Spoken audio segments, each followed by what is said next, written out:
Warangal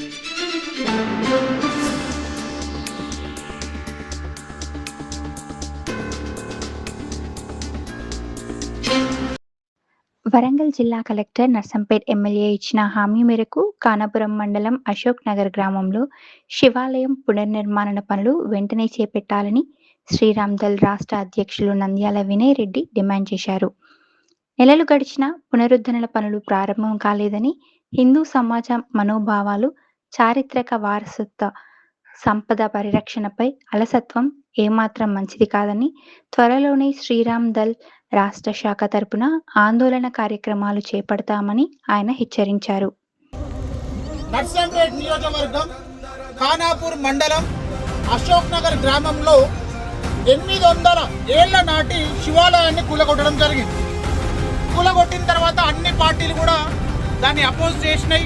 oppose చేసిన తర్వాత local MLA గారు కూడా ఇక్కడికి రావడం జరిగింది, కలెక్టర్ గారు కూడా రావడం జరిగింది. వాళ్ళందరూ ఏమన్నారంటే 10-15 రోజుల్లో టెండర్ కాన్ఫర్ చేసి గుడిని నిర్మిస్తామని చెప్పినారు. ఇవాళకి ఇది జరిగి 2 నెలలు కావస్తుంది. మీరు ఇక్కడ మొత్తం కూడా చూడండి, ఎక్కడ కూడా గుడి పనులు మొదలుపెట్టిన దాఖలాలు కూడా మీరు ఎక్కడ కూడా కనపడవు. మీకు అసలు వాస్తవానికి ఒక్కసారి చూపించండి అమ్మా. ఈ గుడికి సంబంధించిన శిలాఫలకాలు కానివ్వండి, గుడికి సంబంధించిన గోడలు కానివ్వండి, ఒక్కసారి ఇవన్నీ జూమ్ చేసుకొని చూపించండి అమ్మా. ఎక్కడ కూడా పని మొదలు పెట్టిన దాఖలాలు కూడా కనపడట్లేదండి. అంటే వీళ్ళ ఉద్దేశం ఏంటంటే 10 రోజులు అన్ని పార్టీలు వచ్చి హంగామా చేసే 10 పేజీలు కూర్చున్న అయిపోయింది. నేషనల్ లెవెల్లో కూడా దీని ఇష్యూ జరిగింది. ఆ రోజు మేము ఇష్యూ చేద్దామనుకున్నప్పుడు కూడా చాలా మంది కూడా దీనికి రాజకీయం వద్దు అనుకోకుండా జరిగింది కాబట్టి వాళ్ళ పొరపాటు తెలుసుకున్నారు. ఖచ్చితంగా గుడిని చూపిస్తారని చెప్తారు. ఎక్కడైనా చూడండి, మొత్తం గ్రౌండ్ లెవెల్ జూమ్ చేసి చూపియమ్మా. అసలు దీన్ని పట్టించుకున్న నాదుడు లేడు.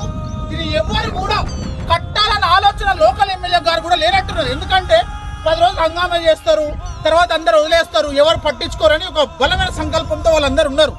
అయ్యా దొంతి మాధవరెడ్డి గారు, అదే విధంగా కలెక్టర్ గారు మీరు head of the administration Warangal జిల్లా, మీ మాట మీద మాకు చాలా గౌరవం ఉండే.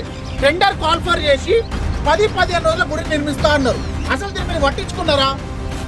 అంటే మీ భావం ఏంది? అంటే హిందువుల గుళ్ళు గాడు కూలగొట్టిన అడిగే దిక్కు ఉండదు, పట్టించుకోకపోతే ఎవడు అడగడు అనే ధీమాతో మీరు పోతున్నారు కదా. అదే కనుక చర్చో మసీదో కనుక ఇలా జరిగితే ఎప్పుడో గుడి మసీద్ కానీ చర్చ్ కానీ నిర్మాణం అయిపోయి ఇవాళ వాళ్ళకి అందుబాటులో తీసుకొచ్చే విధంగా మీరు వాళ్ళకి సహకరిస్తుండే. హిందువులు అంటే ఎందుకు మీకు అంత చిన్న చూపు? ఇప్పటికన్నా దయచేసి, ఇంకా కూడా మేము దీన్ని రాజకీయం చేయదలుచుకోలేదు. హిందూ మనోభావాలు దెబ్బతినే విధంగా మీరు ప్రవర్తిస్తున్నారు కాబట్టి తక్షణమే ఈ గుడిపై చర్యలు తీసుకొని మీరు ఏదైతే టెండర్ కాన్ఫర్ చేస్తున్నారో వాళ్ళు పిలిపి కాన్ఫర్ చేసి గుడి నిర్మాణం చేపట్టండి. లేకపోతే 1-2 రోజుల్లో శ్రీరామ్ దళ్ బలమైన కార్యాచరణ తీసుకుంటుంది. ఈ విషయంలో వెనుకాడేది లేదు. ఆ బలమైన కూడా కూర్చోవడానికి మేము సిద్ధమని చెప్పి మనస్ఫూర్తిగా తెలియజేస్తున్నాం.